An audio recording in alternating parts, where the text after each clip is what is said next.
डाली नया से रंगवाए देवरू मनावा जाई रूस जी। ऊपर ऊपर छोड़ी भीतरी में डाला तब होई मन खुश जी। ए हो डाली नया से रंगवाए देवरू मनावा जाई रूस जी। ऊपर ऊपर छोड़ी भीतरी में डाला तब होई मन खुश जी। जैसे तैसे डाल के रंगवा नाश करब का ए देवरू ठीक से डाली न रंगवा मन उदास करब का ए देवरू ठीक से डाली न रंगवा मन उदास करब का। होली के माजा कबो न मिलल हमके नैहर में। कितना होली बीत चुकल बा यही चढ़ली उमर में।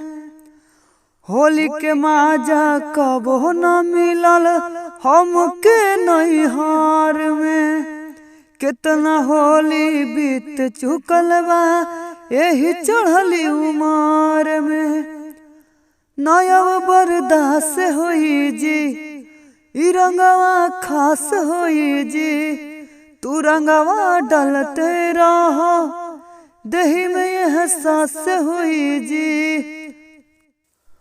होली के चक्कर में देवरू ये कोना चास करब का हे देवरू ठीक से डाली न रंगवा मन उदास करब का हे देवरू ठीक से डाली न रंगवा मन उदास करब का। हे देवरू मौका मिलल बा डाली द रंगवा भीतर में। करी अपन मन पूरा भैया न बड़े अभी घर में। हे देवरू मौका मिलल बा डाली द रंगवा भीतर में। करी अपन मन पूरा भैया न बड़े अभी घर में।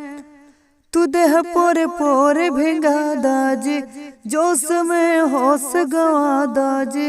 लाहे लाहे डाली के रंगवा मन के उमंग बढ़ा दाजी।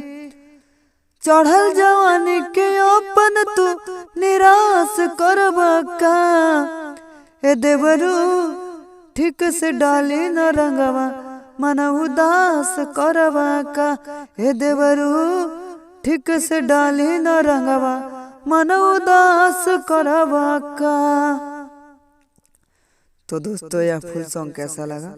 अगर अच्छा लगा होगा तो कृपया लाइक कमेंट सब्सक्राइब करना ना भूलें दोस्तों, क्योंकि आप लोग लाइक कमेंट सब्सक्राइब करना है बहुत कमी कर रहे हैं। और अच्छा मैटर आगे भी ऐसे ही मिलते रहेंगे। धन्यवाद दोस्तों।